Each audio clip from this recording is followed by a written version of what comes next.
Hey, what's up, Castman over here? Dr. Ratio is about to come to your mailbox like an incel sliding into a woman's DMs. Let's break his kit down and talk about what he wants to perform amazingly. I'll try to be quick about it, mostly because that just means less editing for me and less time for you to listen to my god-awful voice. Dr. Ratio, full name Veritas Ratio, is a 5-star imaginary hunt character whose main focus is follow-ups with throwing so many chocks at the enemy, you wouldn't be surprised if he single-handedly caused the chalk apocalypse that was supposed to happen some years ago. I don't know, I'm not a professor. At level 80 and maxed out traces, these are Ratio stats. Ratio straight up has the highest attack in the game, at least as of the writing of this video.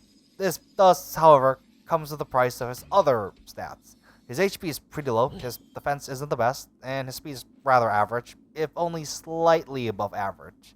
These stats are, needless to say, pretty good within the context of being a DPS, as his jumps to deal as much damage as humanly possible.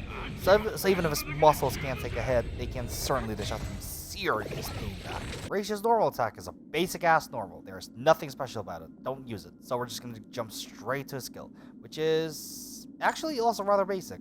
It just deals more damage than its normal. I started to support this skill. We'll go back to this later. Ratio's ultimate is when something interesting finally happens. It's a single target ultimate where he slams the enemy using the latent pillar of Pisa. But the real kicker here is that he calls the target of the ultimate a fucking dumbass and inflicts him with something called Wise Man's Folly. When anyone other than Ratio attacks this target, Ratio will chuck a chalk at them, dealing a good amount of damage. For most of you, Ratio gets to do this twice per instance of Wise Man's Folly. So, if you have a couple of grants ready to burn and you E6 his ass, he gets to throw 3 chalks instead of 2. Ratio silences the bulk of his damage, and there's quite a bit to talk about, so buckle up. So remember when I said there's more to Ratio's skill than what I described? When Ratio uses his skill, there's a baseline 40% chance in which he'll additionally throw a follow-up chalk at the target. 40% is anything but reliable, but Ratio's chances of throwing it goes up by 20% for every debuff the enemy has. If the enemy has 3 debuffs, Ratio is guaranteed to throw his chalk at the enemy. This is the same chalk he throws during Wise Man's Folly, by the way. You might also notice that the chalk somehow hurts more than the goddamn leading pillar. You're not seeing things. The chalk does, in fact, hurt more than the pillar. There are some interactions here that you should know about the chalk. If an enemy dies to Ratio's skill, but he succeeded in getting his follow-up, on the next wave, Ratio will throw the chalk to a random target. This also applies to the Wise Man's Folly variation of his follow-up. So if someone else killed an enemy target with Wise Man's Folly before he can throw the chalk, then he'll just throw the chalk to a random target. One last thing to mention regarding Wise Man's Folly. If the target dies before Ratio uses all of his charges, Wise Man's Folly will disappear, barring the random target chalk he'll throw, like I mentioned earlier. So if he had 2 charges of an enemy, but they die before Ratio can throw a single Wise Man's Folly chalk, he'll throw 1 chalk to an unfortunate stab, but the remaining one will be disabled until the next use of his ult. Ratio's technique is simple. When he uses it, he throws down one of these statues of himself, revealing to us that he is, in fact, one of us filthy weebs, with these JoJo poses, uwu poses and all that. The statues radiate so much weeb energy, in fact, that enemies around them are filled with unexplainable rage, and will ignore you in favor of hitting the statue. While they're angry, if you hit them in this state, the enemy will start with the debuff to their speed. Note that this debuff does counter Ratio's talent chances. His Ascension 2 passive is called Summation. When he uses his skill, he gains a stack of Summation for every debuff on the enemy. So if he uses a skill on an enemy with 4 debuffs, he gains 4 stacks of Summation. Note that this has a stack limit of 6 and lasts indefinitely until the end of the battle. One Summation gives 2.5% crit rate and 5% crit damage. So at maximum stacks, this is a total of 15% crit rate and 30% crit damage. This is obviously nice as it's free crit stats, something you all have in abundance, I'm sure. His Ascension 4 passive, Inference, gives his skill a 100% base chance to decrease the effect rest of the target by 10%. Now, remember, despite it saying it's a 100% chance, it's 100% base chance. So without additional effect hit rate ups or support, this isn't guaranteed to land. Regardless, it's a nice debuff, if only because it's another debuff Ratio can inflict himself on top of the speed debuff of his technique. And if you bring other nihilities in, you can actually make use of that debuff. His Ascension 6 passive, Deduction, buffs his damage against a target that has at least 3 debuffs. For every debuff the enemy has while they have 3 or more, Ratio gets 10% damage, capping at a pretty fat 50% buff at 5 debuffs. Now this is a great A6 passive. Nothing more to say, other than that's a lot of damage! You should obviously unlock all his traces, but in case you need to prioritize, go for A6 first, A2 second, and then A4 last, since A4 is mostly just there if you need additional debuffs to make his follow-ups more consistent. And as you'll see later, that basically never happens. Now let's talk Eidolons. In general, most of his Eidolons are damage related. Surprise, surprise. His E1 gives him 4 stacks of summation when the battle starts and increases the stack limit to 10. This is a long-winded way of saying he just gets 10% crit rate and 20% crit damage. Note that he needs to unlock A2 for his Eidolon to actually give him summation stack. Though, to be fair, why you'd say no to a free 15% crit rate and 30% crit damage from unlocking summation would be beyond me. So, yeah, if you don't unlock summation, you have bigger problems at that point. E2 turns his chalk into perfect cell, shitting out smaller chalks that also hurt. Wait, that sounded wrong. In any case, when he throws his follow-up attack, for every debuff the enemy has, he gets an additional instance of damage equal to 20% of his attack, capping out at 4 additional instances of damage. Of note is that the hits are treated as separate instances of damage, so if the main chalk crits, the baby chalks aren't necessarily going to crit as well. Okay, enough talk about the chalk babies. E4 regenerates 15 energy every time he throws a chalk. Needless to say, this is really good, as it allows him to get his ultimate back very quickly, which allows him to ramp up his damage really quickly with repeated Wise Man's Folly chalks. E6 gives Wise Man's Folly one more charge and his chalk gets 50% damage.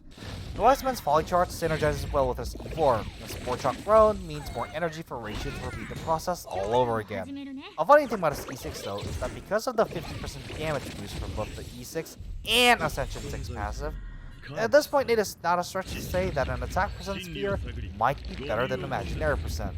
Though we'll touch on this later when we talk about his builds and teammates. But needless to say, this is a big DPS increase, both directly through damage percent and increasing the amount of chalk you can throw through both an additional charge of Folly and said additional charge fueling his next ultimate really quickly. Now let's talk Light Cone. As usual, his best in slot is going to be his Gacha Light Cone, that's some pure thought, which is a very revealing Light Cone, I must say. At any rate, if you're serious about using him, let's say you want to be his main and you want him to deal some seriously competitive damage, then you really don't have a choice but to at least roll one copy of it, as it simply does too much without any bells and whistles for him, giving up to 44% crit damage, 36% general damage percent, and 24% defense pierce. And I don't need to tell you how good defense pierce is, because other Star Rail YouTubers are gonna do that job for me. But let's say you either don't want to be the devoted Ratio main, or you just don't have the resources to grab the cone because you have another target coming in the future. Wanting another character in the gacha? Blasphemy, I know. In any case, cruising or swordplay works just fine in that case. Cruising is kinda dog shit, but it was always known as crit rate stick and not much more than that anyway. As for swordplay, needing to ramp up isn't ideal, and with how his game plan tends to go, which I will discuss later, this might not be ideal, but it does give him higher single target damage output compared to cruising. Assuming you don't switch targets, which if you're using swordplay, why would you switch targets? You might be wondering why I didn't mention Topaz's cone. After all, it's another hunt cone with a heavy focus in the follow-up. Wouldn't that be better than cruising or swordplay? Why yes, it absolutely is. Two things though. First, it's just worse than his cone for him. Second, and the more important part, using Topaz's cone on him assumes that you have her cone but not Topaz herself. And in that case, you have bigger issues that I can't help fix and you should probably have that checked out. But, in case that is your situation, then yes, her cone will be far superior to cruising or swordplay. As for relics, he wants all the typical DPS stats, so either crit stat on body, speed on boots, imaginary damage on sphere, and attack percent rope. Aim for 120 or 134 speed, and just get a good amount of crit rate first, then you can focus on crit damage, speed, attack percent, and even a little bit of effect hit rate for the effect rest down debuff, ironic as it is. For relics, that's generally you're going to want to go with for imaginary, as 10% crit rate is 10% crit rate, and 20% crit damage, while situational, is still nice when applicable. 10% imaginary damage on the two pieces is also nice, obviously. Alternatively, if you think he has enough crit rate, then you can drop 4-piece Wastelander for 2 Wastelander and 2 Ash Blazing. You still get 10% imaginary damage, but you trade 10% crit rate and 20% crit damage versus present enemies for 20% damage on its biggest source of damage, which is obviously his follow-up attack. Friendly reminder that if you have Silverwolf, 4 Genius is always a possible option because piercing 20% of enemy defense is a fair and balanced effect for sure. For playing outside, you really only have one option, and that's Elsado, as it not only gives him more crit rate, but it buffs his biggest source of damage, which is follow-up damage. Nothing really comes close to Salsado, but if you really have to, you can run Rudolin for the crit rate or Glamoth for the more damage. For real though, just stick to Salsado. As for teammates, let's get something out of the way quickly. While Ratio can, in theory, fulfill a Hyper Carry role, he's not going to do particularly well at filling that role because he lacks AoE. That, and he's fighting Super Saiyan Dawn for that role, a fight he's not exactly winning. What he does well in though is being a dual DPS carry. And as predicted by absolutely everyone, Topaz is Ratio's best friend, and it's not close. Topaz's Proof of Depth counts towards being a debuff, making it easier for Ratio to throw his shot consistently on top of Proof of Depth just being a fun follow-up buffer by itself. Topaz in general just complements Ratio well. In addition to Proof of Depth, just when Numby attacks someone with Wise Man's Folly, Ratio will follow up the follow-up pick with his Shock of Death, which in turn accelerates Numby's turn as well. E1S1 Topaz gets a special mention, as E1S1 Topaz can inflict 3 unblockable debuffs on an enemy. Proof of Depth from her baseline skill, Depter from her E1, and Tame from S1. Not only does all 3 debuff directly cause follow-up damage, but Ratio can also effectively has a 100% success rate of throwing his shock on an enemy. Obviously, E1S1 is asking for a lot, but even E0S1 can inflict 2 unblockable debuffs, and he can simply use his technique speed debuff, force effect, press down debuff, for the last debuff he needs. Because Ratio is mostly a dual DPS member, Ron May by default is the best harmony you can give him, as it gives him everything he'd want outside of direct attack percent. Speaking of which, remember when I said he might want an attack percent sphere? This only applies to E6 Ratio, but with Ron May's buff, his talent damage percent would be at 162% damage before adding other things like Ron May's own cone or Salsado's follow-up damage boost. Of course, this problem only really exists for E6 Ratio, and something tells me you don't have it with E6. At least not if you're watching this as soon as it came out. Reminder that if you have Ron May's E1 and you have his cone, he gets to pierce 44% of enemies' defense because Ratio says you can go fuck yourself at that point. Silverwolf is another character that synergizes well with Ratio due to the sheer amount of different instances of debuff she has, making her generally his best option for defense shredder, particularly in comps where your only objective is to kill the elite or boss so that the ads they spawn aren't a problem. You can also forcefully implant Imaginary in case the enemy isn't Imaginary weak. Also, something about the Quantum Force set, I think. Welt is an interesting option that somewhat covers for its lack of AoE. Obviously, the pair loses a lot of power when not fighting Imaginary weak node, but I mean, who doesn't, right? Welt also has a nice bonus in allowing you to use the full extent of Force Wastelander if you use that, since you can inflict Imprison without breaking enemies. For your sustain of choice, any of the limited 5 sustains work well enough. Lotus has Imaginary, so in a mono Imaginary team, for example, you can control which weakness Silverwolf wants to implant much better.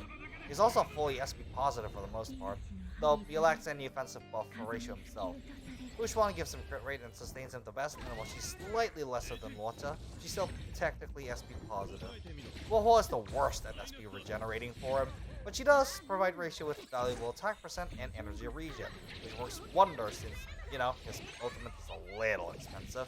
Japart also works well with him if you have him, while it's not consistent, and clashes with his SP positive nature.